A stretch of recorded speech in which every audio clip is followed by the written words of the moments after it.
Hello everyone, आज की video में हम डिस्कस करेंगे सामाजिक विज्ञान के अंतर्गत नागरिक शास्त्र, जिसको हम सिविक्स और इंडियन पॉलिटी के नाम से भी जानते हैं। तो इस टॉपिक पर हम 3 वीडियो अपलोड करेंगे। ये जो वीडियो है सिविक्स का भाग 1 है, इसके बाद भाग 2 आएगा और एक आएगा संविधान के ऊपर। तो नागरिक शास्त्र के ऊपर 3 वीडियो आएंगी। उसके बाद हम ज्योग्राफी पर आ जाएंगे, जिसमें कि भारत का भूगोल और विश्व का भूगोल, इनको मिलाकर भी हम 3 वीडियो अपलोड करेंगे। तो इस तरीके से प्राचीन भारत का इतिहास पर 3 वीडियो, मध्यकालीन भारत का इतिहास पर 3 वीडियो और आधुनिक भारत का इतिहास पर 3 वीडियो और नागरिक शास्त्र पर 3 वीडियो, भूगोल पर 3 वीडियो। इस तरीके से आपके इन वीडियो को अगर आपने देख लिया तो आपके जो 35 क्वेश्चन हैं सामाजिक विज्ञान के, वो पूरे कंप्लीट हो जाएंगे। इसके बाद हम विज्ञान पर आएंगे और विज्ञान के भी हम 35 क्वेश्चंस का प्रैक्टिस कराएंगे और इन पर डिस्कस करेंगे। दूसरी बात, आप बिल्कुल भी चिंता ना करें, आप मेरे चैनल पर बने रहें और वीडियो को देखते रहें। कुछ कमेंट्स आ रहे थे कि आप साइंस की वीडियो भेजिए, तो अभी पूरा अक्टूबर का ये महीना है, इसमें मैं साइंस के भी क्वेश्चन लूँगा। बस आप तैयारी करते रहिए और याद करते रहिए। इसके बाद मैं बीच बीच में प्रैक्टिस सेट भी डालूंगा। तो एक बात और कि मेरे वीडियो में 35 क्वेश्चन होते हैं, लेकिन मैं एक क्वेश्चन के लगभग कई सारे क्वेश्चन भी बताता हूं। तो मैं समझता हूं कि डबल क्वेश्चन हो जाते हैं, 70 क्वेश्चन तक हो जाते होंगे। तो ये है, यानी मैं चाहूँ तो स्ट्रेट फॉरवर्ड भी आपको सीधे सीधे ऑप्शन बता सकता हूँ, लेकिन मैं चाहता हूँ कि आपको एक क्वेश्चन के साथ साथ अन्य क्वेश्चन भी कवर कर लूँ। तो चलिए शुरू करते हैं नागरिक शास्त्र के हम 35 MCQ क्वेश्चंस। तो जो चैनल पर नए हैं वो चैनल को सब्सक्राइब करें और अगर आप वीडियो देखना चाहते हैं 2009 से लेकर लास्ट ईयर तक, इस साल तक जो भी NMS में सामाजिक विज्ञान के और विज्ञान के अगर आप पुराने पेपर देखना चाहते हैं तो चैनल की प्लेलिस्ट में जाइए, वहां आपको पुराने पेपर मिल जाएंगे और मैं डिस्क्रिप्शन लिंक भी डाल दूंगा, जिससे कि आप वहां तक आप उसको देख सकते हैं। तो चलिए शुरू करते हैं। हमारा पहला क्वेश्चन है हमारे तिरंगे झंडे से, है कि हमारा जो राष्ट्रीय ध्वज है, जिसको हम की तिरंगा भी कहते हैं, तो तिरंगा में 3 रंग होते हैं। सबसे ऊपर होता है केसरिया। जो केसरिया रंग होता है वो बलिदान और त्याग का प्रतीक होता है। तो इसमें हरा रंग जो पूछा है त्याग का, तो इसका ये ऑप्शन गलत है। दूसरा सत्य का, ये भी गलत है। और चौथा है शक्ति का, तो इसका सही उत्तर है ऑप्शन 2 समृद्धि का। तो इसमें जो हरा रंग है वो समृद्धि का प्रतीक है, यानी हरियाली का प्रतीक है। और इसके बाद जो सफेद रंग होता है वो शांति का प्रतीक होता है और उसके नीचे आता है हरा रंग। तो हरा रंग समृद्धि और प्रॉस्पेरिटी, हरियाली के लिए होता है। और इसमें ये भी पूछा जाता है कि जो चक्र होता है वो चक्र किस रंग का होता है। तो मोस्टली बच्चे जो है काला करके आते हैं, जबकि जो चक्र का जो रंग है वो नीला होता है और उसमें 24 तीलियां होती हैं, जो हमें 24 घंटे तत्पर रहने के लिए कहती हैं। और ध्वज की लंबाई और चौड़ाई भी पूछी जाती है, उनका अनुपात पूछा जाता है। तो लंबाई और चौड़ाई का जो अनुपात है वो 3:2 है। तो ये क्वेश्चन थे हमारे राष्ट्रीय ध्वज पर। अगला क्वेश्चन है नगर निगम। जैसे हमारे यूपी में 17 नगर निगम है, इसमें से एक है बरेली, आगरा, सहारनपुर, ये सब नगर निगम है। यहाँ पर सर्वोच्च अधिकारी कौन होता है? अब जिसको जनता चुनती है तो वो होता है पहले मैं इस प्रश्न का जवाब बता रहा हूं कि चयनित सर्वोच्च अधिकारी होता है, उसको हम कहते हैं आयुक्त। तो इस प्रश्न का जो सही उत्तर है वो है आयुक्त, जिसको इंग्लिश में हम कहते हैं कमिश्नर। और इसका जो सही नाम है उसको कहते हैं नगर आयुक्त। ये जो है अधिकारी होता है IAS रैंक का अधिकारी होता है और ये जो है सरकारी कर्मचारी होता है। तो कहने का मतलब है जो हमारा लोकतंत्र में जो व्यवस्था है वो एक तो जनता द्वारा होता है, जिसको हम कहते हैं इलेक्टेड, और जिसका सिलेक्शन होता है परीक्षा देकर जो आता है उसको कहते हैं हम सिलेक्टेड। तो इलेक्टेड और सिलेक्टेड का आपको ये कॉम्बिनेशन देखने को मिलता है। तो नगर निगम में जो जनता द्वारा चुना जाता है और जो नगर निगम का अध्यक्ष होता है जिसको हम मेयर कहते हैं, ये भी क्वेश्चन पूछा गया है कि नगर निगम का जो अध्यक्ष होता है उसको क्या कहते हैं। उसके दो नाम है, मेयर और एक है महापौर। तो महापौर है जो नगर निगम का अध्यक्ष होता है, ठीक है। तो अब इसमें यहाँ पर पूछा था सबसे बड़ा अधिकारी कौन होता है, वो नगर आयुक्त होता है। ग्राम प्रधान को हम जानते हैं वो गांव का मुखिया होता है, और उप मेयर जो होता है वो मेयर जो अध्यक्ष होता है उसके नीचे उप मेयर होता है। अब बात करते हैं कि नगर निगम कहाँ पर बनते हैं। अगर किसी नगर की जनसंख्या 5 लाख से ज्यादा है, दोबारा सुनिए, अगर किसी शहर की जनसंख्या 5 लाख से ज्यादा है तो वहां पर नगर निगम क्या होगा, नगर निगम बनाया जाएगा। जहां पर जिस शहर की जनसंख्या 5 लाख से ज्यादा है, पूछा जाता है कि 5 लाख से ज्यादा अगर जनसंख्या है तो वहां पर क्या होगा, तो वहां पर होगा नगर निगम, राइट। अब उसका अध्यक्ष क्या है, मेयर। ये क्वेश्चन कई बार पूछा गया है। आगे ये है कि नगर निगम में जो सदस्य होते हैं उनको क्या कहते हैं। तो नगर निगम में जो सदस्य होते हैं उनको हम कहते हैं पार्षद। नोट करेंगे, नगर निगम में जो सदस्य होते हैं उनको हम कहते हैं पार्षद। और पार्षदों की जो संख्या होती है नगर निगम में 60 से लेकर 110 तक होती है। नगर निगम में जो सदस्यों की, पार्षदों की जो संख्या होगी वो 60 से लेकर 110 तक होगी। आगे हम देखते हैं, निम्नलिखित में से कौन जनता द्वारा निर्वाचित होता है। इसमें ऑप्शन दिया हुआ है ग्राम पंचायत अधिकारी, जिसको हम गांव में ग्राम पंचायत अधिकारी को कहते हैं सेक्रेटरी। अब आपको समझ में आ गया होगा कि गांव में जो सरकारी कर्मचारी होता है वो सेक्रेटरी है, और वो जनता द्वारा चुना जाता है वो होता है ग्राम प्रधान, यानी एक इलेक्टेड और एक सिलेक्टेड। तो इसमें जनता द्वारा ये भी लेखपाल है, इसका भी, ये भी सरकारी कर्मचारी होता है, ये भी सरकारी कर्मचारी होता है। ग्राम विकास अधिकारी जिसको हम कहते हैं विलेज डेवलपमेंट ऑफिसर, BDO, ठीक है। और जो ब्लॉक पर होता है ब्लॉक विकास अधिकारी उसको हम कहते हैं BDO, ठीक है, BDO। और जिले पर जो होता है वो होता है DDO, डिस्ट्रिक्ट डेवलपमेंट ऑफिसर। और जो मुख्य विकास अधिकारी होता है उसको हम कहते हैं CDO। तो CDO, DDO, BDO और VDO, तो ये अधिकारी हैं, ये सब सरकारी हैं। लेकिन जनता द्वारा जो चुना जाता है, इस प्रश्न का जो सही जवाब है वो है ऑप्शन 4, ग्राम प्रधान। ग्राम प्रधान जनता द्वारा चुना जाता है। ऊपर जो है नगर निगम में जनता द्वारा मेयर चुना जाता है। अभी मैंने बताया था आपको चौथा प्रश्न कि 5 लाख से अधिक अगर किसी नगर की, नगर का मतलब है सिटी की, अगर जनसंख्या है तो वहां कौन सी व्यवस्था लागू होगी। तो 5 लाख से अधिक अगर जनसंख्या है तो वहां पर नगर निगम गठित किया जाएगा। तो इस प्रश्न का जो सही जवाब है वो नगर निगम। अब नगर पालिका परिषद में देखा तो कितने जनसंख्या पर होता है। तो नगर पालिका में 1 लाख से 5 लाख तक, 1 लाख से 5 लाख तक अगर जनसंख्या है तो वहां पर नगर पालिका परिषद होगी। नगर पालिका परिषद के अध्यक्ष को हम क्या कहेंगे, चेयरमैन कहेंगे। ये भी क्वेश्चन पूछ लिया जाता है। नगर पालिका परिषद के जो अध्यक्ष होंगे वो कौन होंगे, चेयरमैन कहलाएंगे। और यहाँ पर जो अधिकारी होगा उसको हम क्या कहेंगे, उसको हम कहेंगे कार्यपालक, कार्यपालक अधिकारी, कार्यपालक अधिकारी, अधिकारी, ठीक है। यहां पर लगा दो मुख्य कार्यपालक अधिकारी। कार्यपालक का मतलब है एग्जीक्यूटिव। तो अब इसको कहीं कहीं अभियंता भी बोल देते हैं, अधिशासी, अधिशासी अभियंता, ठीक है। ग्राम पंचायत में जो होगा वो मैंने अभी आपको ऊपर बता दिया। और नगर पंचायत क्या होती है, नगर पंचायत जो शुरू होगी वो उसकी जनसंख्या कितनी होनी चाहिए, यानी 50,000 से 5,000 से अधिक, 5,000 से अधिक अगर जनसंख्या है और तो वहां पर नगर पंचायत होगी।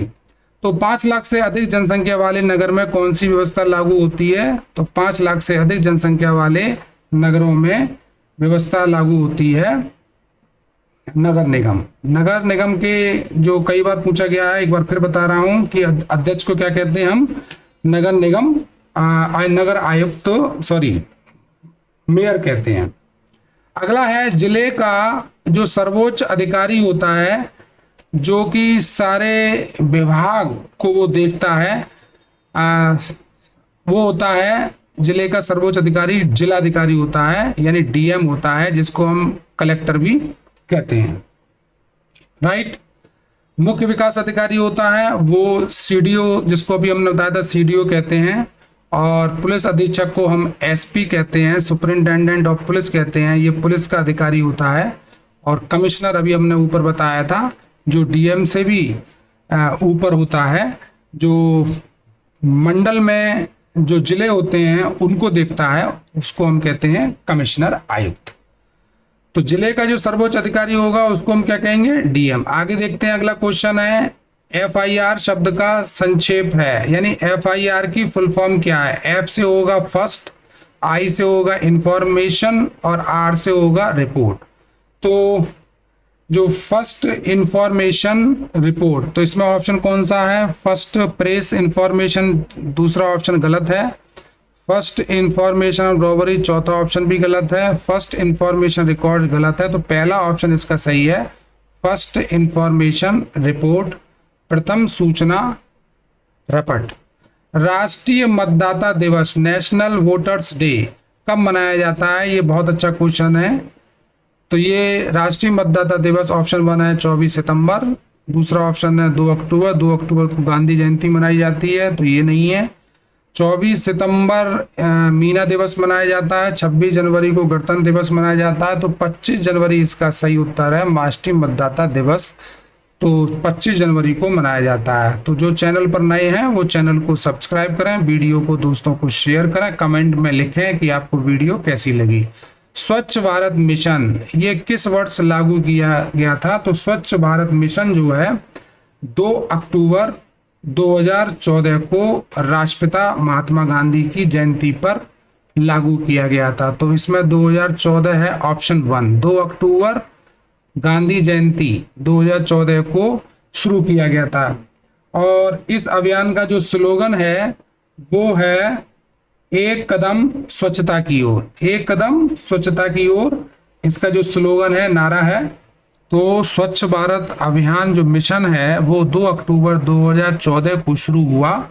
और इसका जो उद्देश्य क्या था कि खुले में शौच को खत्म करना और स्वच्छता के प्रति लोगों को जागरूक करना, ठीक है। और इसका एक स्लोगन हमने अभी बताया था, एक कदम स्वच्छता की ओर, ये इसका स्लोगन है। अगला है कि कितने वर्ष से कम आयु का व्यक्ति जिला पंचायत सदस्य नहीं हो सकता।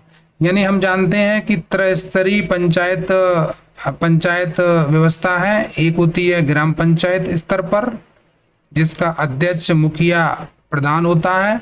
उसके बाद आता है आपका ये क्षेत्र पंचायत, जिसका मुखिया होता है,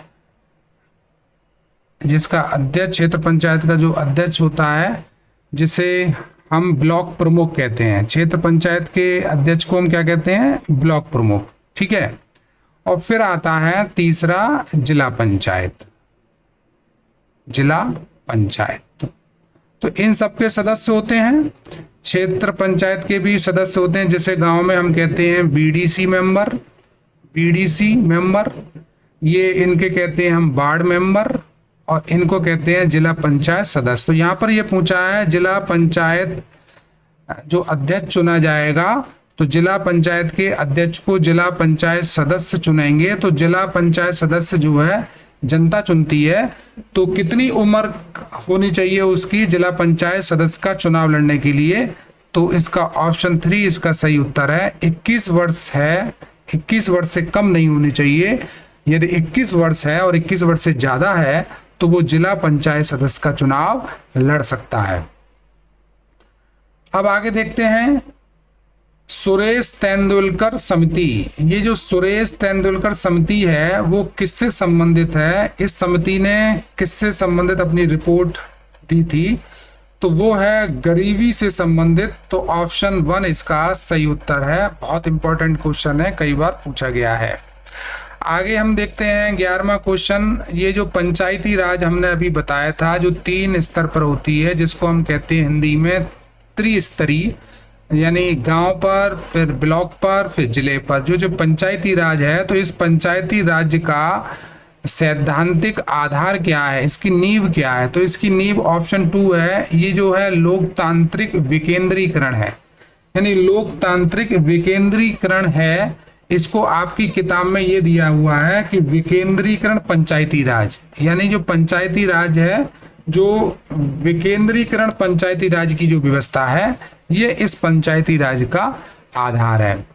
देखिए ये फिर आ गया, ये मैंने बताया त्रिस्तरीय। त्रिस्तरीय मैंने अभी आपको बताया, ग्राम पंचायत, क्षेत्र पंचायत और जिला पंचायत। ये हो गया त्रिस्तरीय, 3 लेवल पर। ये क्या है? पंचायत का प्रणाली का मतलब है सिस्टम है ये। इसकी अनुशंसा एक समिति ने की थी। किसने समिति ने की थी? तो वो है बलवंत राय मेहता समिति। तो इस प्रश्न का जो सही उत्तर है वो चौथा ऑप्शन इसका सही उत्तर होगा, बलवंत राय मेहता समिति।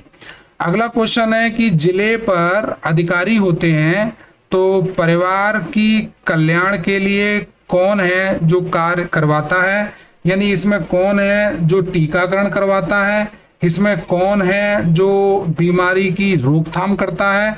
तो पुलिस अधीक्षक। ये तो अपना कानून व्यवस्था, शांति व्यवस्था बनाए रखने के लिए होती है, जिसको हम कहते हैं एसपी। अगर जिला छोटा है तो एसपी, और जिला अगर बड़ा है तो एसएसपी।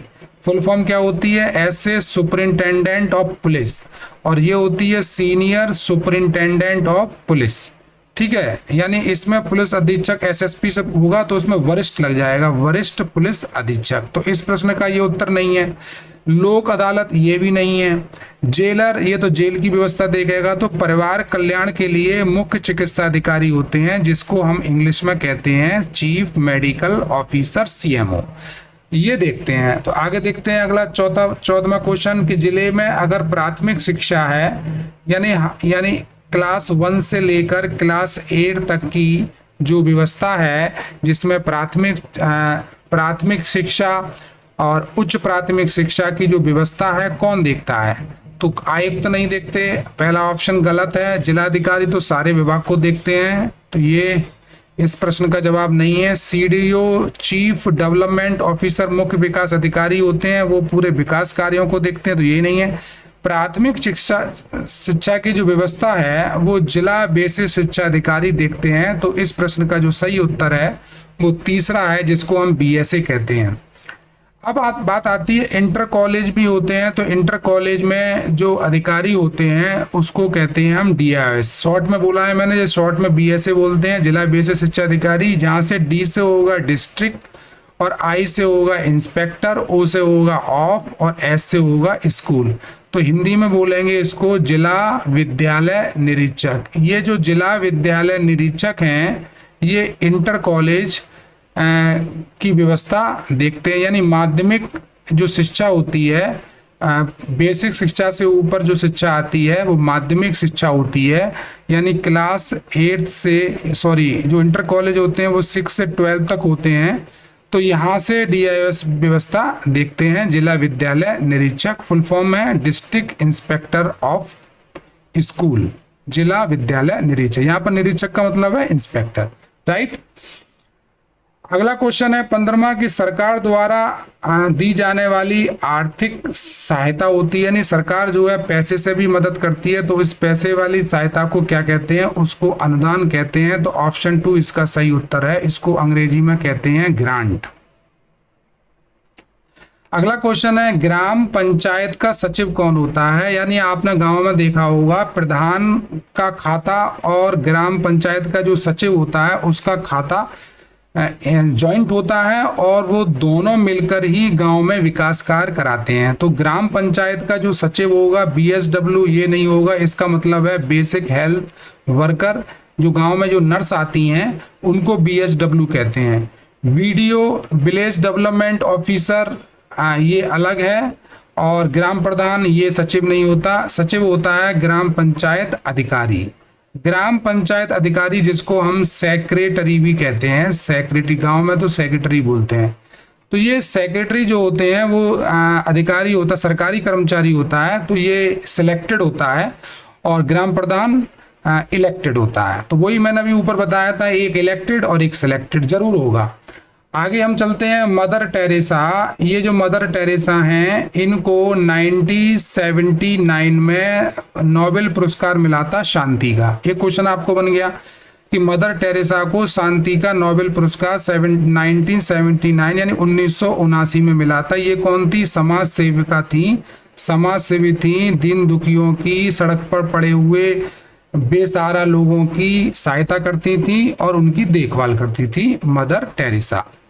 इनको बाद में संत की भी उपाधि दी गई। देखिए, इस क्वेश्चन को हम ऊपर डिस्कस कर चुके हैं कि 1 लाख से 5 लाख जनसंख्या होगी, तो 1 लाख से 5 लाख की अगर किसी शहर की जनसंख्या होगी तो वहां पर क्या होगा? नगर निगम तो होगा नहीं, क्योंकि हमने ऊपर बताया था 5 लाख से अगर ज्यादा है तो वहां पर नगर निगम होगा। ग्राम पंचायत तो लाखों में होती नहीं है, तो ये भी उसका उत्तर नहीं है। अब बची नगर पंचायत। नगर पंचायत में भी बताया था कि लाख में संख्या नहीं होती है, तो नगर पालिका परिषद इसका सही उत्तर है, ऑप्शन 2। ऑप्शन 2 इसका सही उत्तर है, जिसको नगर पालिका परिषद को हम म्यूनिसिपलिटी भी कह देते हैं, म्यूनिसिपलिटी इसको भी नाम है, नगर पालिका परिषद। इसका जो अध्यक्ष होगा, ऊपर भी बताया था मैंने, उसको कहते हैं चेयरमैन, ठीक है। और इसका जो अधिकारी होगा वो होगा मुख्य कार्यपालक अधिकारी, ठीक है। अगला क्वेश्चन है बाघ परियोजना कब आरंभ हुई? तो बाघ परियोजना, बाघ से मतलब है टाइगर, यानी टाइगरों को संरक्षित करने के लिए योजना चलाई गई थी कि जिससे उनकी आबादी बनी रहे और उनकी आबादी कम ना हो। तो ये सरकार ने एक परियोजना चलाई, परियोजना मतलब प्रोजेक्ट चलाया, जिसका नाम था प्रोजेक्ट टाइगर। तो ये कब चलाया? 1973 में चलाया, 1 अप्रैल 1973 को। तो इसका उत्तर दूसरा ऑप्शन इसका सही है। ये बहुत इंपॉर्टेंट क्वेश्चन है। अभी मैंने बताया था जो राष्ट्रीय पंचायती राज दिवस है, जो त्रिस्तरीय पंचायत थी ऊपर जो हम चर्चा कर रहे हैं, ये कब मनाया जाता है? तो इसका जो सही उत्तर है वो है 24 अप्रैल। ऑप्शन 3 इसका सही उत्तर है, पंचायती राज दिवस मनाया जाता है 24 अप्रैल। अगला है कि संसद है, जो हमारी संसद, इस संसद को अंग्रेजी में हम कहते हैं पार्लियामेंट। इसमें ये किससे मिलकर बनती है? इसमें होते हैं, एक होता है लोकसभा और एक होता है राज्यसभा और एक होता है राष्ट्रपति। तो क्वेश्चन ये पूछा जाता है कि जो संसद है, पार्लियामेंट कहते हैं, ये किससे मिलकर बनती है? तो ये लोकसभा से मिलकर बनती है, राज्यसभा से मिलकर बनती है और राष्ट्रपति, यानी तीनों से मिलकर बनती है, तब संसद बनेगी। संसद का काम क्या है? संसद का काम है कानून को बनाना। जो कार्यपालिका के होते हैं वो वही जो है विधायक होते हैं, जो सांसद होते हैं, वो जो है ये इसको देखते हैं। तो लोकसभा और राज्यसभा और राष्ट्रपति से मिलकर क्या बनती है? संसद। संसद कहाँ पर है? दिल्ली में है। संसद कहाँ पर है? दिल्ली में। लोकसभा को हम कहते हैं निम्न सदन, यानी इंग्लिश में बोले हैं इसको लोअर हाउस, और इसको कहते हैं उच्च सदन, इसको कहते हैं इसको कहते हैं लोअर हाउस, इसको कहते हैं हायर, उच्च सदन। और राष्ट्रपति को इंग्लिश में हम प्रेसिडेंट कहते हैं, ठीक। तो इसका लोकसभा का जो अध्यक्ष होता है वो स्पीकर होता है। और इसका ये इंपॉर्टेंट क्वेश्चन है, ये मैं बता रहा हूं, सारे ये सब पूछे गए हैं। तो राज्यसभा का जो अध्यक्ष होगा वो होगा उपराष्ट्रपति। इस समय उपराष्ट्रपति कौन है? जगदीप धनखड़। और लोकसभा के जो अध्यक्ष कौन है? ओम बिरला। ये भी हो गया। राष्ट्रपति कौन है इस समय? श्रीमती द्रौपदी मुर्मू। तो ये हो गए, इनसे बननी है हमारी संसद, तो लोकसभा और राज्यसभा की संयुक्त बैठक की अध्यक्षता कौन करता है? यानी जब लोकसभा और राज्यसभा दोनों जब बैठकें की संयुक्त बैठक की अध्यक्ष कौन बनता है इसमें? यानी हमने बताया लोकसभा का अध्यक्ष होता है स्पीकर, लोकसभा अध्यक्ष, राज्यसभा का अध्यक्ष होता है उपराष्ट्रपति। लेकिन इन दोनों की जब अध्यक्षता, दोनों की जब बैठक होगी तब एक कौन इनमें से अध्यक्ष बनेगा? तो वो होता है लोकसभा अध्यक्ष, जिसको हम कहते हैं स्पीकर। वो दोनों लोकसभा और राज्यसभा दोनों की बैठक की अध्यक्षता करता है। तो इस प्रश्न का जवाब है लोकसभा अध्यक्ष। बहुत इंपॉर्टेंट क्वेश्चन है ये, ज्यादातर बच्चे इसमें राष्ट्रपति करके आते हैं। किस राज्य में संसद पार्लियामेंट की जो सीटें हैं वो सर्वाधिक हैं? तो किस राज्य में संसद की सर्वाधिक सीटें हैं? तो इसमें पहला ऑप्शन है उत्तर प्रदेश, दूसरा ऑप्शन है बिहार, तीसरा ऑप्शन है मध्य प्रदेश और चौथा है पश्चिम बंगाल। तो संसद में हमने अभी बताया था, एक होता है लोकसभा जो कि जनता द्वारा चुना जाता है, इसके जो सदस्य बनेंगे वो जनता द्वारा, और राज्यसभा में जो सदस्य भेजे जाते हैं वो भी राज्यों से आते हैं। तो लोकसभा की जो सीटें हैं, यूपी की जो सबसे ज़्यादा सीटें हैं वो हैं 80, और राज्यसभा के लिए जो सीटें हैं यूपी के लिए वो हैं 31, जो कि सबसे ज़्यादा हैं। तो इस प्रश्न का जवाब है उत्तर प्रदेश। उत्तर प्रदेश सबसे बड़ा प्रदेश है, चौथे नंबर का जो प्रदेश है। अगला है संसद। ये इंपॉर्टेंट क्वेश्चन है और लगभग ज्यादातर गलत होता है कि संसद के प्रथम अधिवेशन को कौन संबोधित करता है? जो इसका पहला अधिवेशन होता है इसको संबोधित करता है राष्ट्रपति। इसका पहला ऑप्शन इसका सही उत्तर होगा। अगला 24वां हम क्वेश्चन देखते हैं कि किसी राज्य के राज्यपाल की नियुक्ति कौन करता है? इस क्वेश्चन को आप ध्यान से सुनिए। किसी राज्य के जितने भी राज्यपाल होंगे उनकी नियुक्ति कौन करेगा?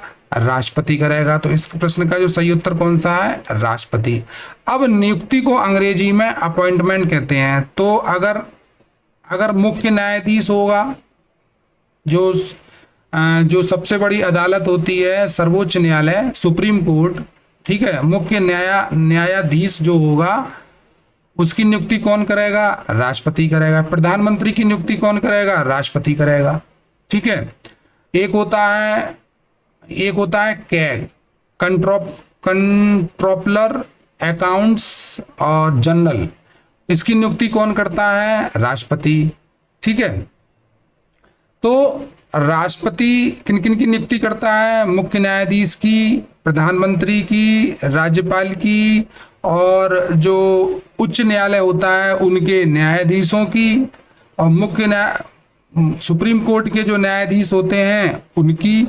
तो इस तरीके से राष्ट्रपति जो है, इनकी जो शक्तियां हैं वो नियुक्ति की पावर है। अगला है उत्तर प्रदेश का जो उच्च न्यायालय है, उच्च न्यायालय को अंग्रेजी में हाई कोर्ट कहते हैं। तो हमारे उत्तर प्रदेश का जो उच्च न्यायालय है वो प्रयागराज में है। तो इस प्रश्न का जो सही उत्तर होगा वो होगा प्रयागराज। और अगर सबसे बड़ा जो न्यायालय है, अगला क्वेश्चन देखिए, भारत का जो सबसे सर्वोच्च न्यायालय है, सबसे बड़ा जो न्यायालय है जिसको हम सुप्रीम कोर्ट कहते हैं, वो कहाँ पर स्थित है? वो दिल्ली में स्थित है। तो इस प्रश्न का जवाब है पहला ऑप्शन। हमारे मौलिक अधिकार 6 हैं, पहले 7 थे, जो कि एक था संपत्ति का अधिकार जिसको हटा दिया गया। पूछा जाता है कि जो 7 अधिकार थे पहले, अब 6 हैं, तो वो 7वां कौन सा था जिसको हटा लिया? वो था संपत्ति का अधिकार। ये क्वेश्चन कई बार पूछा गया तो वो भी मैंने बता दिया। अब जो हमारे जो मौलिक अधिकार हैं इनकी सुरक्षा कौन करता है? तो इसकी सुरक्षा करता है उच्चतम न्यायालय जो कि दिल्ली में है, सुप्रीम कोर्ट। ठीक, तो ये हमारे अधिकारों की रक्षा करता है। अगला है उत्तर प्रदेश का प्रथम राज्यपाल कौन था? तो उत्तर प्रदेश का जो प्रथम राज्यपाल था वो, यानी प्रथम राज्यपाल महिला, तो महिला भी कह सकते हैं। तो उत्तर प्रदेश का जो प्रथम राज्यपाल था वो था सरोजिनी नायडू। तो इस प्रश्न का जो सही उत्तर है वो है तीसरा ऑप्शन, सरोजिनी नायडू। सरोजिनी नायडू के ऊपर मैंने बताया था कि जो हमारी कांग्रेस है जो कांग्रेस के जो अध्यक्ष हैं, सभापति हैं, जो पहली भारत की महिला थी अध्यक्ष सरोजिनी नायडू 1925 में कानपुर के अधिवेशन में। ठीक है। अब अगला ये इसमें जो इंदिरा गांधी है, इनको लौह महिला भी कहते हैं। और लौह पुरुष किसको कहते हैं? लौह पुरुष, लौह महिला इंदिरा गांधी को। और भारत की ये पहली प्रधानमंत्री थी। पहली प्रधानमंत्री पूछा जाए तो आप कहेंगे इंदिरा गांधी। और विजय लक्ष्मी पंडित कौन थी? ये जो है यूपी की पहली मुख्यमंत्री थी। ये मैं कई सारे क्वेश्चन अब मिला रहा हूँ। ये विजय लक्ष्मी पंडित ये पहली नहीं थी यूपी की, ये संयुक्त राष्ट्र सभा है उसकी पहली ये अध्यक्ष थी। ठीक है। अब आगे देखते हैं हम। तो उत्तर प्रदेश के प्रथम राज्यपाल कौन? सरोजिनी नायडू। इसका ऑप्शन कौन सा था? तीसरा। आगे है निम्न में से निम्न सदन कौन सा है? तो मैंने अभी आपको बताया था लोअर हाउस, एक होता है उच्च सदन और एक होता है निम्न सदन, अभी बताया था। तो निम्न सदन इसमें से कौन सा है? लोकसभा, जो कि लोगों के द्वारा चुने गए सदस्य यहाँ पर बैठते हैं। अगला है भारतीय संसद बनती है, ये भी मैंने बताया था कि लोकसभा से बनती है, राज्यसभा से बनती है और राष्ट्रपति से बनती है। तो इसका सही उत्तर कौन सा है? चौथा। अगला क्वेश्चन है 31वां, विधानसभा की सदस्यता के लिए योग्यता होनी चाहिए। विधानसभा यानी विधानसभा का मतलब है लखनऊ में विधानमंडल है, और विधानमंडल में जो सदस्य होते हैं वो विधानसभा सदस्य होते हैं, और एक विधान परिषद होती है। विधानसभा के जो सदस्य होंगे वो एमएलए होंगे, और विधान परिषद के जो सदस्य होंगे वो एमएलसी होंगे। फिर दोबारा सुनिए, लखनऊ में विधानमंडल है, जैसे दिल्ली में संसद है, दिल्ली में जो संसद है उसमें लोकसभा और राज्यसभा है।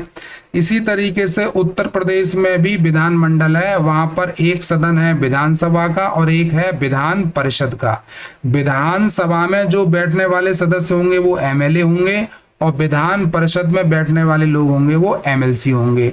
मेंबर ऑफ लेजिस्लेटिव असेंबली और मेंबर ऑफ लेजिस्लेटिव काउंसिल। ठीक है।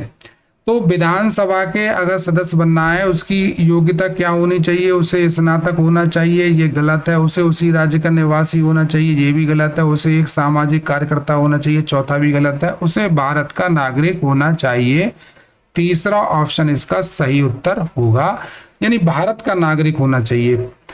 अगला क्वेश्चन है निम्नलिखित में से कौन सुमेलित नहीं है? सुमेलित नहीं है यानी जो गलत है। बिक्री जो कर है वो राज्य सरकार, बिक्री कर को अंग्रेजी में कहते हैं सेल टैक्स, यानी हम कोई चीज बेच रहे हैं उस पर भी कर लगाती है वो राज्य सरकार लगाती है, तो ये सही है। एक्साइज ड्यूटी लगाती है केंद्र सरकार लगाती है, ये भी एक प्रकार का कर है एक्साइज ड्यूटी, ये भी केंद्र, ये भी सही है। लेकिन पूछा गया है नहीं गलत कौन सा? चुंगी म्यूनिसिपल कॉर्पोरेशन जो नगर पालिका परिषद लगाती है, ये भी सही है। तो इसका जो सही प्रश्न का जो जवाब है वो तीसरा ऑप्शन सही है, जो कि सुमेलित नहीं है। आयकर जो है वो राज्य सरकार कह रहे हैं, जो कि गलत है। आयकर जो है केंद्र सरकार लगाती है। तो इस प्रश्न का जो सही उत्तर है वो है तीसरा। भारत के उप प्रधानमंत्री थे, ये जो है क्वेश्चन बहुत अच्छा क्वेश्चन है। उप प्रधानमंत्री जो भारत के थे, तो पहले तो हमें पहले प्रधानमंत्री पता होना चाहिए, वो थे पंडित जवाहरलाल नेहरू। और भारत के राष्ट्रपति कौन थे? तो राष्ट्रपति थे डॉक्टर राजेंद्र प्रसाद। और भारत के उपराष्ट्रपति कौन थे? डॉक्टर सर्वपल्ली राधाकृष्णन। अब उप प्रधानमंत्री कौन थे? पटेल, जिनको हम लौह पुरुष भी कहते हैं, सरदार वल्लभ भाई पटेल। ठीक है। अगला क्वेश्चन है कि भारत के किस राज्य में पहली महिला मुख्यमंत्री की नियुक्ति हुई थी?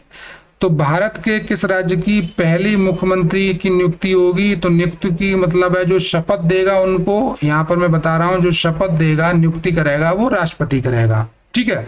अब पहली मुख्यमंत्री कौन थी, वो किस राज्य की थी? तो वो थी ये उत्तर प्रदेश की। उत्तर प्रदेश की पहली महिला मुख्यमंत्री थी ये। अब उनका नाम क्या है? वो नाम आप लिख लीजिए, उनका नाम है सुचेता कृपलानी। ये पूछ लेंगे आप, सुचेता कृपलानी, ये थी पहली मुख्यमंत्री। अगला है लास्ट क्वेश्चन है, ये लास्ट क्वेश्चन को हम थोड़ा समझाते हैं कि जो धन विधेयक यानी वित्त विधेयक यानी पैसे से संबंधित जो विधेयक होगा, विधेयक को अंग्रेजी में बिल कहते हैं, बिल यानी जिस पर कानून बनाया जाता है। तो पहले कानून बनाने के लिए हम किसी भी बिल को संसद के किसी भी सदन में रखेंगे, चाहे वो लोकसभा हो चाहे राज्यसभा हो, उस पर अपनी बहस होगी और वोटिंग होगी। फिर वो राष्ट्रपति के सिग्नेचर, राष्ट्रपति के जब सिग्नेचर हो जाएंगे तो वो कानून बन जाएगा। तो यहाँ पर बात हो रही है धन विधेयक, वित्त विधेयक सबसे पहले संसद के किस सदन में पेश किया जाता है। तो धन विधेयक जो होता है वो सबसे पहले जो पेश किया जाता है वो लोकसभा में किया जाता है। तो इस प्रश्न का जो सही जवाब है वो पहला है, यानी राज्यसभा, फिर राज्यसभा में भेजा जाता है। ये क्वेश्चन पूछा जाता है कि धन विधेयक राज्यसभा में भेजा जाता है लेकिन 14 दिन के लिए। अब 14 दिन क्या करेंगे वहां पर, 14 दिन इस पर चर्चा करेंगे और उस पर कुछ भी नहीं करेंगे। चर्चा करने के बाद ये जो है राज्यसभा क्या करेगी, केवल इस पर चर्चा करेगी। तो और एक धन विधेयक, ये धन विधेयक, एक होता है साधारण विधेयक। साधारण जो बिल होता है, विधेयक माने बिल होता है, वो संसद के किसी भी सदन में आप रख सकते हैं। अगर राज्यसभा में रख दिया है तो वो लोकसभा में आएगा, फिर वो राष्ट्रपति के पास जाएगा। अगर लोकसभा में रख दिया तो उसमें राज्यसभा में चर्चा होगी, फिर राष्ट्रपति के पास साइन होने के लिए जाएगा। तो इस तरीके से संसद का काम क्या है, किसी भी जो बिल है कानून बनाना। तो ये थे नागरिक शास्त्र के भाग 1 35 क्वेश्चन। आई होप आपको इनसे हेल्प मिलेगी। मिलते हैं नेक्स्ट वीडियो में। Thank you very much.